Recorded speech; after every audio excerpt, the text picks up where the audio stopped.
Welcome to the Stronger Together podcast. I'm your coach, Kenny Marquardt, and today I'm joined by Eric Rust, who is just a joy to have in our gym. He's got a great perspective, and he's embarking on quite the adventure coming up this summer. So we're going to chat a bit about that, as well as how he got started in the gym. And I think it's quite a great conversation. So enjoy. But don't forget that we are brought to you by Momentous Supplements. You can get 15% off at livemomentous.com by using the discount code SandpointStrength, all one word. Do it. Eric, hello. Welcome. Thanks, Kenny. This is fun, man. Appreciate it. Good. Yeah, we were laughing before the show. I think this will be a good one. I kind of wanted to hit record because we probably should have. Yeah, if we have as much fun over the next few minutes as we just had, I think it's going to be a good time. So yeah, actually, on that note too, like the conversation, just screwing around in the back of the gym yesterday with you and Josh and Chandler, like that was one of those moments that I was like, this is why I built this place. Like this was so much fun. Like I hope you guys were having as much fun as I was, because there was just something about that. Like where I'd finished my workout, Josh had finished the workout, Chandler was just starting, and I think you were kind of midway, and I was probably annoying. I was trying to start, but you guys didn't start talking, so I couldn't even get going. I was like, I got to focus here. These guys are killing my workout. I built this place so I could interrupt other people right. for my own social needs while they tried to work out. Excellent. Yeah, good. No, but it was just, I think that was one of those. It's just so much more fun to be around people that you really like in an environment that you really like, doing productive things. And I think that was really cool. So, yeah, I would agree. It's one of the great things that I love about the gym. You never know when those conversations are going to happen, and you never know what the topic's going to be either. But usually there's some like-minded theme or topic that grabs our attention. Everybody's got an opinion, and then down the rabbit hole you go. So yes, I think I came back to talk to you about watches, and then it spiraled from there. And yeah, it's like the new thing I'm researching. Although my wife doesn't know it, Nicole doesn't know I'm researching that. So this might out me right here on the. Good, we can plan or I'll have one on my wrist in a couple of weeks, and she'll know. I'm not sure which will give it away. We can plan the release date on this so you can avoid any uncomfortable conversation. But you need it. You need it for your trip. We should probably get into, which we should probably do a debrief after it's over eventually. But that would be cool. Let's talk about what you have on the horizon here in about 2 months. Yeah, I'm planning a pretty cool hike. I've been enjoying backpacking with the family. So Nicole and our daughter Madeline, we've been getting out about 12 nights a summer the last couple of years. So really enjoyed it. And I'm a guy that likes a big adventure. I like a big goal, something that gives me some focus. And I haven't had one for a while. So I read an article from Standpoint Magazine about a guy that was hiking the Selkirk Crest a number of years ago, and got super excited about that idea, started looking into it. And so I'm going to try that this summer. In July, I'm going to start at Mickinick Trail and head up Mickinick to the top of Baldy, and then basically turn north and go almost all the way to Canada, like Parker Peak. I think it's the highest named peak in the Selkirks, just a few miles south of Canada. So I don't know, it's maybe 80 to 100 miles, about 30,000 vertical feet. And I'm going to try to do it 8 days straight without taking a break. And I don't know if anybody's done that before. Makes me feel like a pioneer if I say they haven't, like I'm leading the way. But yeah, so I'm excited to have, it's an adventure. It's going to push me to my limit. And so been trying to get ready for that, buying gear, learning a lot about ultralight and how to survive for 8 days way up in the high country. Yeah, and it's a tough country. I mean, anybody who's spent any time climbing around out here, like this is quite different. I'm not sure there's tougher country to get through. It's steep, it's thick, grizzly bears. I mean, whatever. It's so remote too. Like I think a lot of folks if you don't get up there and see it, there's a couple spots like from Schweitzer where you can actually kind of look north, maybe, and see a little bit like the Seven Sisters and get an appreciation for it. But man, when you're up there, it is rugged granite, sheer exposed territory. And I love the outdoors. I've always been an outdoors guy. Just love connecting in nature and kind of blending the spiritual with nature. I mean, that's a big part of it for me. And so to be out there like that a few days by myself is going to be a lot of fun.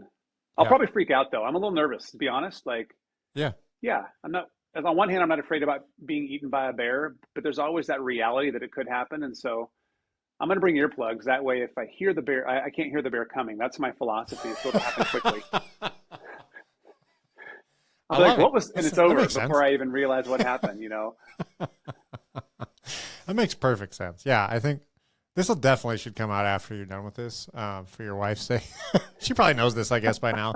I'm sure you've Yeah. decompressed on the. We had a bear experience at one of the lakes, Lake Estelle, 2 years ago, like literally 5 feet from our tent. And um, I mean, Nicole like was squeezing my hand, and I could feel her like her pulse in her squeezing my hand. She was so freaked out, and I had a bear spray and a rock that I picked that I used to put my tent stakes in the ground, and Yeah, it wouldn't go away though. And so we had to scream and yell at it, and um, I had to get out and try to scare it off. And eventually it went away, but nobody slept that night. I'll put it that way.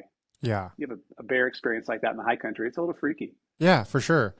I mean, I love your kind of admittance of fear. Again, not that I want you to be scared, but I think that there's something to be appreciated about like this is big stuff. Like this isn't, this is no training wheels type stuff. This is going off in the woods and seeing what happens and pitting yourself against all those things. But there's really not an emergency. I mean, there is. You'll have an emergency device, but there's no like pull the ripcord and you're out. It's you got to deal with this thing, and you're many hours from rescue. And there's something really cool about that. It's something terrifying, but also incredibly empowering about it. And I think it's so freaking amazing. So I'm excited for you. Well, it's interesting because there's a whole physical side of like, I want to make sure that my body doesn't give out on an 8-day trip like this. I got a lot of physical exertion. So managing food, making sure I train well. But I mean, equally and maybe even more important is the mental side. Like, Yeah. My experience has been that oftentimes the body can go farther than it thinks it does, as long as the mind tells it it can. Mm-hmm. And so that's another piece I've just been thinking at is just making sure I got to stay on top of the mental side. Yeah. And part of that is just to acknowledge, like, sleeping by yourself at 7,000 feet on a ridge line, when you're potentially miles away from anybody else, you just never know. Yeah. The fact is, statistically, you're fine. Yeah. That's a pretty safe space to be. But man, when the lights go out and the headlamp goes off and you start hearing noises, it's a different animal. And so I'm excited to see how I have to push myself mentally, not just physically, on a trip like this. Yeah, I got to think. I mean, you're quite physically capable, and you are doing quite a bit of training for it. So I think you can definitely do the thing. But I know exactly what you mean. I haven't done something quite like that, but I've done plenty of backcountry stuff where you kind of talk yourself into that you are done. Like, oh, I better go home now. I got this. I got a blister. Whatever it That's is. Right. Like, oh, I can't go any further than that. I got to turn around. Yeah. And it's so it swells in the back of your mind. Like, it's all of a sudden this quiet voice, and it gets a little louder, and then all of a sudden there's two of you kind of arguing, and eventually one of those two is going to win out. And oftentimes it's not really a like win out. It's more of a like quiet. It's just kind of like suppressing that voice a little bit, and then you just keep going. It's just, I don't know. It's a very hard thing to explain, I think. Yeah. In fact, I was just on a run, and which I don't really like to run, but I got like I was like, I'm going to go run 3 miles. And I got to like 2 point whatever. Or no, it was a halfway point. It was like 1.35. And I was like, oh, cool. I'm going to turn. I was like, no, just go another whatever, 0.15 miles. But I really didn't want to. I was like, I really want to go home. Like, there's no, but I think in that like little voice of totally just make the hard choice. I think there's a lot of life lesson and important stuff in there. And I think that what you were about to embark upon is going to be like one of those life affirming, life changing, cool things that you're going to be able to say you did. And I don't think it'll be easy, but I think it's going to be incredible. Yeah, thanks. I hope so. I'm sure it will be too. And Nicole asked me the other day, like, what are you concerned about? And that was my main concern, is like fueling myself so that my body can sustain. I mean, I'm still plenty young, but I'm not 20, not 30, not 40, and I'm not 60. So it'll give you what the decade that I'm in, if you can figure that out. But at 51, like the body feels it more than it ever has before, and so yeah, trying to just manage that and let avoid that becoming a head game as well is Yeah. going to be a real good thing. But man, I tell you, it's like the benefits of being a part of the gym has been so helpful, and even the stuff I've been working on lately, I've not done like a specialized training plan like I'm doing right now. Hmm. So that's been kind of a new thing for me too, and that's been really fun. So it's forcing me to do some stuff and strengthen areas that I've not really focused on before. So I've enjoyed that, and I think it's going to help me. Yeah. I think you will too. What's the longest you've done before? Like, what's something you've done like this before? I've done like 34 miles over 3 days. Solo? Um, yeah, Yeah. Cool. yeah. Did that in Zion National Park. It's been a long time since I did that. And I've got quite a bit of just like I've done a lot of rock climbing, not as much in the last few years, but pretty extensive rock climbing in the Sierra Nevadas, and so the idea of being up high in exposed environments, that's not a concern for me. Hmm. So I feel good about that because there's quite a bit of that up in the Selkirks. You know, you Yeah. realize so most of this is off trail. It's just ridge climbing, and a lot of that's boulder scrambling. You know, from rock to rock. So um, that'll be a fun adventure too. But that'll be slow. I don't think I realize yet how slow the mileage will go. Yeah. I mean, 8 miles of that is a full day affair. Hmm. So Yeah. yeah. Yeah. What are your hard stops? Like, obviously, your finish line is there. How long are you said over probably 8 days, but like, Yeah. what's your max time frame will y'all give yourself? That's a good question. Nicole's got a commitment a day or two after I get back, and so I was thinking about that the other day. Like, if I find myself going slower than I expected, what kind of wiggle room do I have? And I don't want to quit early just because I'm out of time. So I'd probably have a little bit of cushion on the other side, but I've broken down the trip into some pretty good, like I think manageable days. Yeah. My first day is a long one, and then I've got a couple of like maybe 7 miles is the shortest day I have, but that's like, again, pretty exposed ridge climbing where that would be like through Hunt Peak, Mm. Gun Sight, some of that area where it Yeah. really starts to get a little bit more rocky and technical. Some tight Um, topo lines. And if you look at that they on a really map. are, yeah.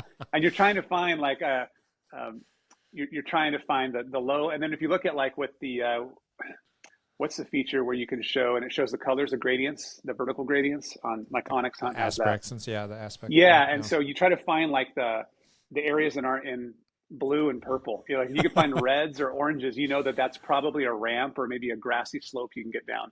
Yeah. So I've got most of those figured out. So I know where I'm going to camp. I know where maybe the 20 tricky spots on the trail are going to be. I think I know where my water's at. Yeah. Like it's fun. You do a bunch of research, just trying to Totally. figure that out.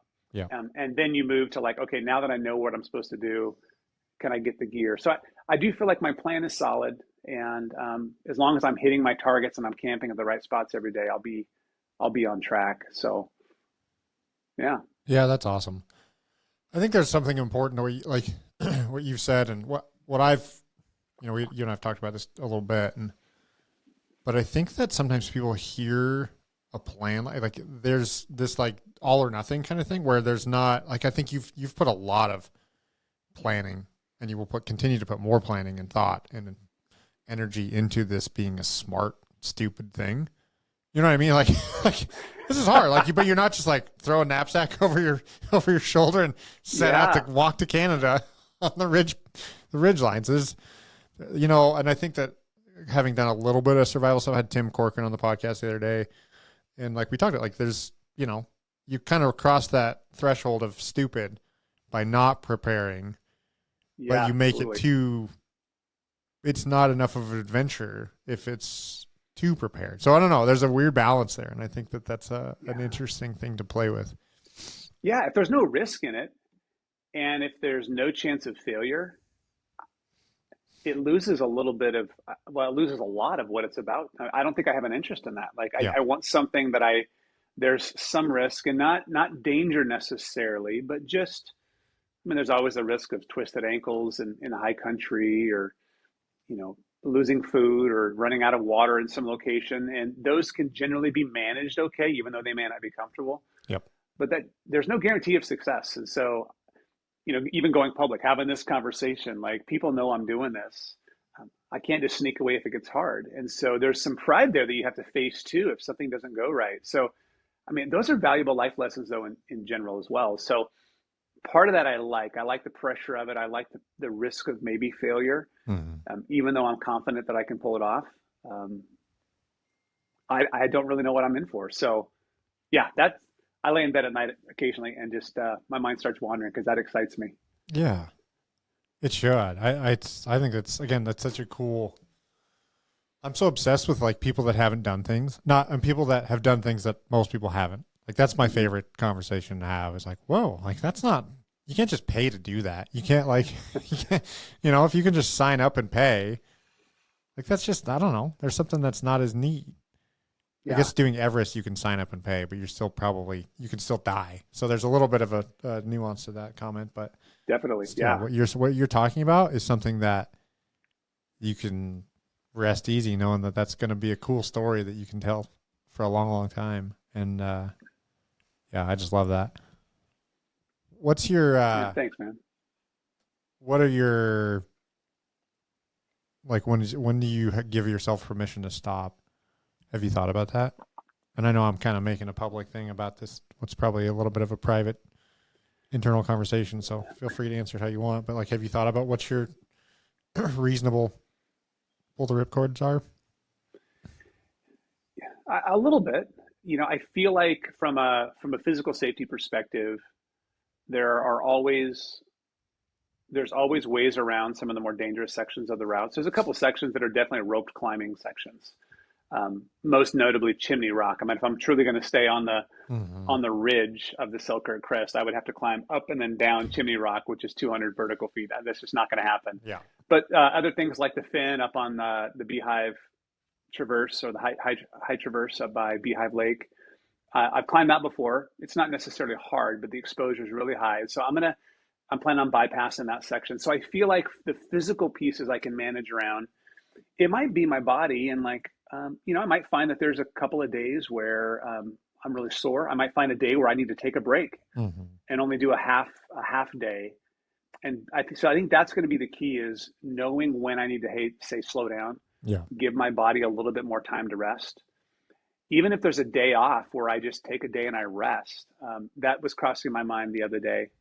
And so, I've had back issues before, and I'm feeling better these days than I've ever felt before. But when you're carrying a load, even just a moderate load for that many miles, and you're on uneven terrain, just want to make sure I'm listening to my body. So that's probably going to be more of a wisdom issue than Mm. anything. So Yeah. if I just pay attention, hopefully I can manage that as best as possible. So yeah, that's come to mind. I don't want to have too many parachute cords, though. I mean, Yeah. No, right. I think you that's know, kind of you the, you almost have to limit it a little bit. yeah. Yeah, I think that like through my experiences and some of the stuff, I'm a big fan of that show Alone. Have you watched any Alone? Yeah, a little Yeah. bit. But like those guys, like a lot of the times they are, nobody's going to die. Like they won't let anybody die. Like that's part of the thing. Like we will not let you die. The show will be over if you're dead. That's right. But you We need watch a a lot of these. sponsorship. Yeah. Yeah, you watch a lot of these people. At some point or another, they make their own decision. They're like, "Oh, this isn't safe anymore. I'm out of here." Yeah. And again, no discredit. I think it's just a mental game of gymnastics of what's possible and what you're willing to tolerate and whatnot. But I think at a certain rate, some people, it is, again, having done it myself, where I've talked myself out into going home on hunts that I I've have been to. looking forward to. I will think about it all year long, and then on day whatever, I'm like, this sucks. I'm going home. Or it's not even that. It's actually, I should be at work. All right. They definitely need me at home. Jen needs me at home. Should I get home? She's like, what are you doing here? Get out of here. I was having a great time without you. Yeah. This was amazing. But again, it's like a little bit of that internal monologue of like, what's, my own, I don't know. You talk yourself into the reason you need to go. So You totally can. I mean, you're right. I've been there, and at the time, it felt so justified in making that choice. yeah. I'm looking back. I just wussed out, like, Yep. and so yeah, that's good. That you have to have like this is a chance to do it differently too. So it's, Yeah. it's almost nice to have that play a little bit in your head. Yeah. Yeah. Yeah.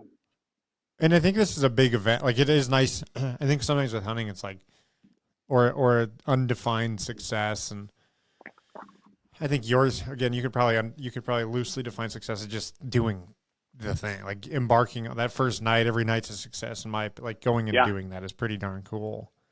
But having the hunting, I think there isn't a finish line for the day or the trip, or like yeah, of course you want to harvest an animal, but you most of the time don't. So it's easy to be like, well, whatever.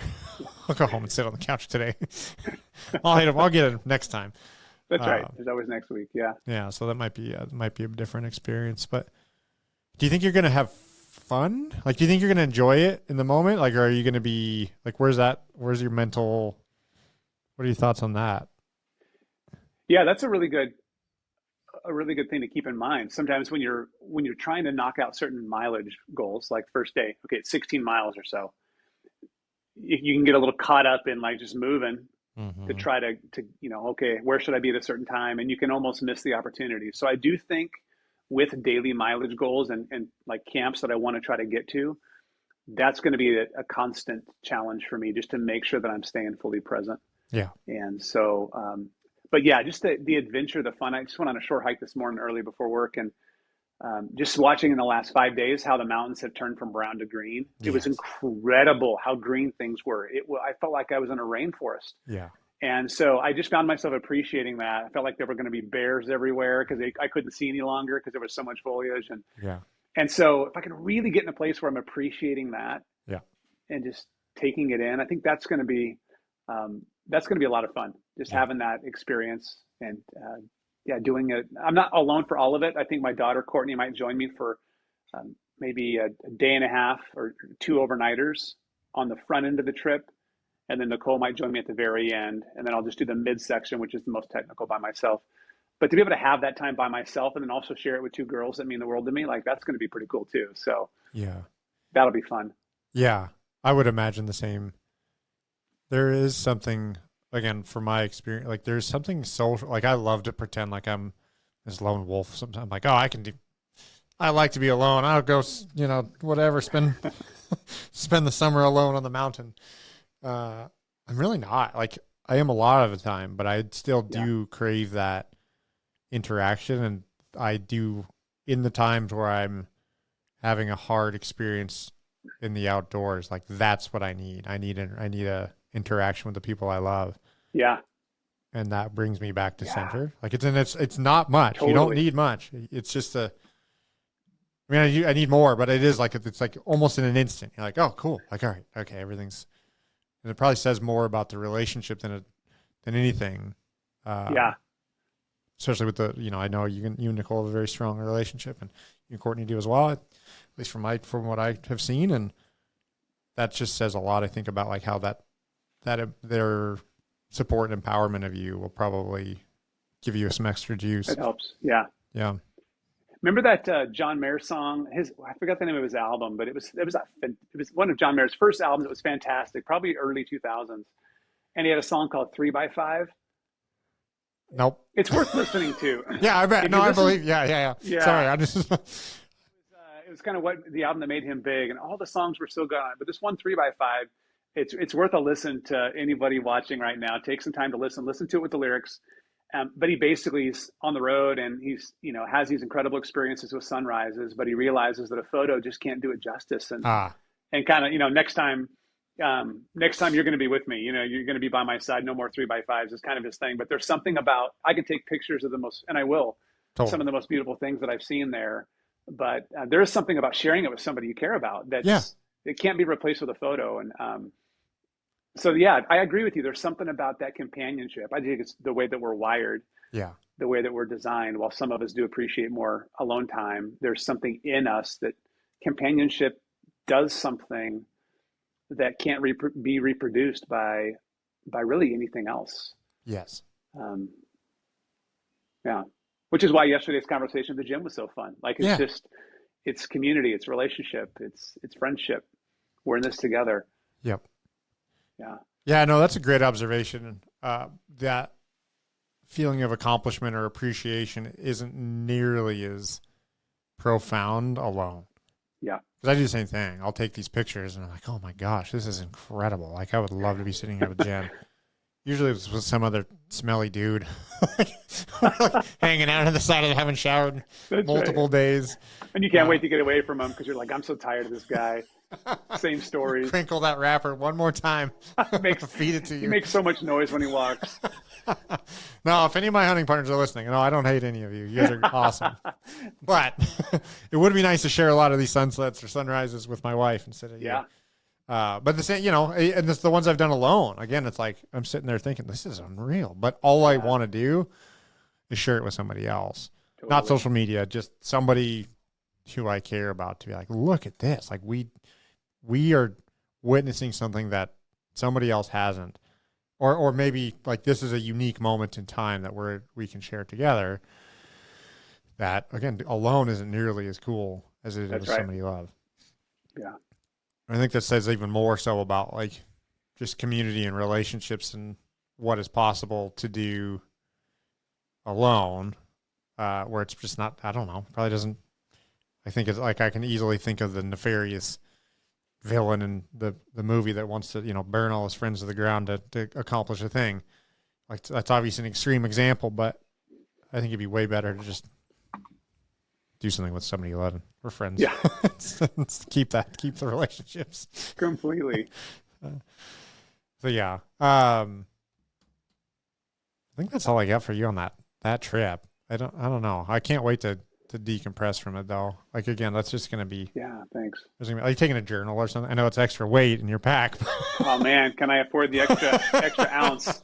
I got a haircut, and I was thinking out yesterday. I thought, how much weight did I just save? Like it's a deep rabbit hole, but I sure would like to because when I did the 3-day journey through Zion National Park, 30 miles, that was pretty cool. And I think a 36-hour period where I didn't see another person and I didn't talk to anybody, and that was one of the longest runs I've had. I had a Canadian camping trip, a canoe trip, like a solo, just dropped off on a beach.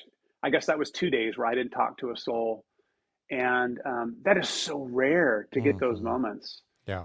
So to be able to express through writing, I think would be a good thing. So I think taking a small little notebook and just kind of reflecting on the day, the experiences, what I've learned would be a great way to capture that without having to verbalize it. At Yeah. least for a few days where I'm by myself. It'd be Yeah, I'm not committing that I'm not going to talk to myself for 4 days because I might need to. But there's a section in the middle where being alone is like, yeah, there's value in just sometimes just going a whole day without speaking. Yeah. That might be something that I play with too. So we'll see. Yeah. I think there's so much of like you can exercise so much mental stuff on the trail when you're away and it's quiet and there's not stimulation coming from every which way and it's just very raw, Completely. one foot in front of the other stuff. You solve a lot of problems when you're out there. World problems. Hopefully some of my own too. Yeah, exactly. Come back a better person. Absolutely. We skipped this part. Usually I open the thing with how you started at the gym. Can we go backwards in time a little bit? Because I Absolutely. remember when you Yeah. and Nicole started. Yeah. In fact, I think you had to sift through my coaching, unfortunately. Foundations. Somehow you survived. That was fun. It was rough. It was good. Yeah. September 2020 was when we joined. So it was like post COVID. The gym we were going to had shut down for a while, and we just had lots of friends from the gym. And so Nicole one day was like, "Hey, I really want to run this idea by you about joining Sandpoint Strength." And I know that I'm the only one that's ever thought this, but I thought, oh no, that's like a CrossFit gym. They hurt people there. Yep. They're in touch with orthopedic. They're on the orthopedic surgeon's payroll. That's right. I know Yeah, how this us and works. trampolines. Yeah. Yeah. Totally. And so, that was a little bit. I said, no, let's check it out. And so I was open to it. And so, yeah, we showed up and did foundations, and right away just appreciated so much the heart and the methodology that you guys have at the gym. That came through loud and clear. And yeah, my part of my story was I had a ruptured disc in my back in 2006. So I was, what was I, 34 or so? It's pretty young, Yeah. and ended up having surgery on that, and really struggled to ever bounce back. I would have these little episodes where my back would just hurt me bad, and I'd be kind of out of commission for weeks on end, and could almost get depressed. So I became protective. That Yeah. was my solution, was protect at all costs. And so I quit running. I hadn't deadlifted since 2006. I hadn't squatted since 2006. The idea of a good morning was like, that's only fools would do that, where you put so much Yeah. potential pressure on your back. But it was just a kind of a protection mechanism. And so I was so careful. I mean, I almost forget sometimes what I used to do, but it took me a while. I think I did squats or deadlifts with a PVC pipe for a while. Hmm. Eventually made it to a 25-pound bar. I mean, when I say eventually, I mean months. Oh, I yeah. feel like it was a year and a half later, maybe, that I actually started deadlifting like 75 pounds. Yep. And it was so cool to have coaches that just helped me work through those stages. And I got a little something from everybody. Like, everybody had a different skill that they would bring to the table. And some people helped me modify exercise as well. Some people gave me one little, like Nick's always got that one little tip to take it from, like, you're at 88%, let's go to 90. He's like, Yeah. he's a 2%er. He can just squeeze an extra 2% out of your movement. Totally. And I could say so much about all the coaches there, but yeah, I learned to strengthen my body instead of to protect it. And I'm feeling better today, and I'm older than I've ever been before. All right. So that's just how it works. But literally, I am doing things at 52 that I never thought at 36 I would do again. Yeah. And it feels so good to be able to have options again. I've been running quite a bit, ran 4 miles the other day, and I'm feeling great. Yeah. Good. No, and I appreciated the heck out of your trust. We didn't really know each other at that point. I mean, we'd met, but we didn't really know each other. And I think I do recognize the aura or like stigma that comes with a gym like ours. And I remember appreciating your trust and also willingness to listen, which sounds so obvious, but like, Sure. it's not rare, but especially amongst men, it can be a challenge. And you were like, yeah, cool, I got it. And it's not my body, obviously, but it's also, so, to take my advice when you are risking a lot as far as like your functionality. Like I distinctly remember appreciating the heck out of that, and your willingness to modify aggressively, which was the right move. Like, again, but it is easy for people to look around the room and be like, oh, if they can do that, I can do that. It's like, man, every week, right? Or every day you're there. Yeah. It's a head game. Yeah. Yes. Absolute head game. And I never felt the pressure from anyone except for myself. Right. To be farther along than I was supposed to be. Like, we just do this thing there, and we're like, well, how much is he pulling? And I'm like, okay. And no one cares. No one cares. And it took me a while, but I finally got over that. And there'd be somebody new in the class, and I'm over there with, doing stuff with, a fifth the weight of everybody else. And it was so nice one day where I was like, I couldn't care less what they think, and I'm not going to explain why. I've got Totally. I don't have to tell that story. It's my journey. And that was a freeing experience for me, but it took me months to get there. Yeah. Yeah. There's some pride stuff, embarrassment probably that we can feel in those moments. I wrestled with some of that. Oh, yeah. I definitely have. I'd like to think that I don't. What I do think I recognize more now is I actually celebrate and appreciate more the people who are doing less because it's the right decision. Like, obviously, there's a lot. Like, there's, the appropriate dose of exercise is pretty relative to the person on the day. But I appreciate the hell out of the people who I'm like, oh man, like I can tell they're intentionally doing something because that's the right decision for them, even if it feels inadequate in their own internal mindset. But again, I think when I was, in my 20s, I'd be the guy looking around and be like, oh man, like he's got whatever, several hundred pounds on the bar. Like, if I was like that, I'd be cool. And now getting older, turning 40, I'm looking around like, that is badass that guy's got a women's barbell and he's doing this like as, right. intentional as he possibly can. Yeah. So yeah, I think there's more I think what I'm trying to say is that there's an appreciation for the appropriateness of exercise for people, where that is the thing I think more people look up to and appreciate than they do the strongest person. So yeah. Yeah, you're a leader in that Yeah. way, Eric. Yeah. Yeah. Thanks. And Yeah. progress matters, right? Like, and we forget sometimes. Like, I've heard it said sometimes the only way to know how far you've come is to look back where you started. Yeah. If you're, if you're hiking towards a destination, you can hike if it's 20 miles away. You can hike half a day to it, and it does not look any closer than when Yeah. you left Yeah. that morning the trail. But if you turn around and look at where you started, you're like, wow, I've actually come a long way. And so that's been a really good thing to measure. And I think things like the level method help with that, but that's not really what it's about for me either. It's just the freedom, the comfort that I have knowing that I can do things and not have to be afraid because Hmm. I've learned good movement. I've learned a good technique. Yeah. I've learned how to breathe well or whatever the case may be. Like, yeah, that to me is the true sign of success is I'm so much farther now than I was when I started. Yeah. Um, and it's all relative, but that's okay because Yeah. it's my body, it's my journey. And like I said, I'm healthier than I've been. So that feels really good. Yeah. But I mean, the other thing too to point out is that's not actually that true.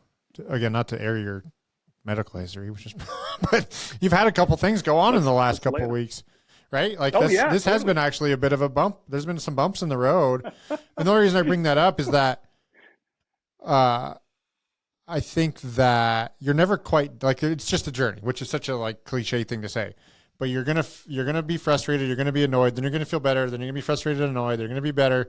And you're going to end up with a slight nagging injury or something that sets you back, or you're going to have a procedure or whatever it is. And I think it's really, Totally. I've talked to, cause I remember talking to you 2 months ago. Was it 2 months ago? And you were, I Is that think, what you said? What's wrong with you now? Like, what? Is that what you said? Every day it's something. My elbow hurts. My ankle. I tweak my neck.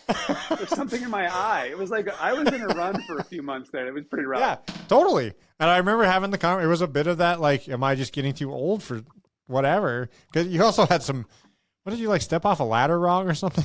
Like, wasn't that? Yeah, first time I've done that before. Yeah, carrying a tire spare. You shouldn't store spare tires like on the roof of your first level of the garage. Like that's not a good place. You shouldn't climb a ladder with spare tires. But doggone it, I did it again this spring. So yeah, good, perfect, good job. Yep. No, I do the same thing, ironically. So yeah, perfect, good to know. But no, I think that was kind of that. There was that. There are people right now who I know I've had these conversations recently who are kind of embarking upon that journey where they're like, son of a, this yeah. is like this. Maybe this is just the curse. I'm gonna keep, sliding down the hill until I enter the grave. Mm-hmm. And that's not necessarily, again, I think that pointing out that you're about to embark upon an 8-day a solo mission in the backcountry when a couple months ago I think you were a little bit more frustrated. So, Yeah. but also 5 years ago, you were just freshly embarking upon a new journey into things. So That's right. That's really good. And modifying has been really, really good. And you were super helpful at that time too. Just like, don't lose your mind, Eric. We got this. Like, I've worked with athletes that are older than 52. That was, like, you're not that so, old. no, I Shout exactly. in the It's good to be microphone. reminded of that. I know. Yeah. But yeah, those little things like, the elbow issues I was having, like that got really bad. And so like yesterday, or this week, first time since December that I've done upper body work. I haven't done, and oh man, I'm sore from like even dumbbell Yeah. press yet because I have not done it since December. I haven't done a pull up since December, but I found a way to modify and appreciate your help with that too because it gave me a goal and a purpose. So I wasn't just neglecting; I was actually building up other things that are more relevant to my plans this summer. So I was able to have like a shift in mentality, right? Yeah. Instead of it like, oh, this is a bummer. It's like, you know what? Great timing. I need to focus on my lower body and core anyway. So I'm going to receive this as a gift and give myself time to heal. And so, yeah, I'm always going to have nagging issues potentially. Mm. Maybe not, but there is something about age that brings that on. But my overall health, my ability to move, that's the piece that I would say I'm stronger than I've ever been. Yeah. And I think that can't be said loud enough for everybody because I have an understanding that most of the people I talk to, which is quite a few, everybody kind of thinks they have issues that nobody else does, and that means that exercise isn't going to be perfect for them, and that means they're not going to be able to participate how everybody else is. But in reality, like all of us I've got a bad ankle. I've got a bad neck. I've got a bad, I don't know, shoulder from ski. All those are just like, from living life. And so I make certain decisions, and it's not perfect, but I still kind of keep moving forward. Sometimes it hurts more than others. Right. Sometimes it hurts less than others. And I think it's more just that recognizing that it's kind of that 1 foot in front of the other. You do the thing at the time, and it's going to get better, and then it might get worse. But I think your example, you could have easily stopped. I don't think that you would have, because just knowing who you are, but I think I would think that a lot of people may have just stopped. Said, "Oh, my elbow hurts. My foot hurts. My wrist hurts. What's the rest of your stuff?" I don't remember. I had a couple of weird things. It's like, what in the world happened? My pinky, I don't know. Yeah, there was some strange stuff happening. My wrist, I hurt my wrist one day. Yeah, that's okay, yeah. I don't even know. I slept on it wrong or something. It was a wild little run. I had a lot more questions when you said some stuff like, you're like, my wrist hurts, whatever. Like, what? What are you doing? Yeah, exactly. What are you doing? What is Nicole? Is Nicole just like bending your wrist in the middle of the night to get some revenge? But anyways, I think, again, that's like a little bit of that, like, it's just a season, and it's going to be, the next season will hopefully be better, and kind of keep moving forward, which really kind of sums up the hike that you're about to do. It's probably going to suck at sometimes, and it's probably going to be awesome. And both those periods of time will be balanced out by the most of the middle, I imagine. So, yeah, that's what I'm hoping for. Yeah, I'm cool. Stoked. Well, thanks, man. This has been awesome. Ken, we'll do a little bit of a debrief when you're done. Yeah, I'd love to. And that's good pressure. Yeah, good motivation. Yeah, well, in a healthy way. I mean, just so we're all on the same page. Like, if you end up coming off the mountain, no one's gonna judge you for it. I'm sure it'll be for a good reason. And no, absolutely. There, yeah. The biggest battle's within, right? It's facing your own stuff and asking why, and why do I feel that way about success or failure. I mean, there's lots of good lessons to be learned there. So that'll be fun. Yeah, awesome. Well, thanks, man. Sounds like you already worked out, so I won't see you here in just a little bit in the gym, but maybe in tomorrow. Yeah. Thanks for doing this. Yeah, this is fun. I appreciate the invite. Good. All right, man. It's a great way to get to know each other at the gym. Yeah, for sure. I think so. Yeah. That's been a lot of fun, as people have gotten to know other stories, other people. They're going to be harassing you about your thing now. So, yeah. Bring it on. You get to talk all sorts of gear now with everybody else. Right. Nerd out. Everybody's How light input. is your pack now? Yeah. That's right. Well, now at least they'll know when you walk in with your shaved eyebrows, because you're going to try and save 0.02 ounces. So true.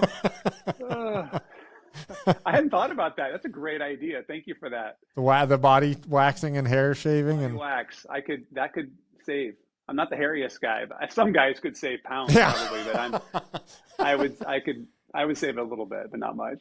Yeah, we should. I think we'll look that up. I bet ChatGPT can help us understand how much you can lose in body hair. Why are you searching that? Yeah, that's great. That's a great way to end this. Perfect. Right, thanks, Kenny. Yeah, appreciate it, man. All right, guys. Thanks for listening. I hope you enjoyed that. If you are listening and you are not currently a member and you want to be more like Eric, which I think we all do, you can sign up for a No Sweat intro. You can either message me in particular at kenny@sandpointstrength.com, and I'd be happy to spend some time with you and chat about how we can help. Also, don't forget that we are brought to you by Momentous Supplements, and that you can get 15% off of your order at livemomentous.com by using the discount code SandpointStrength, all one word.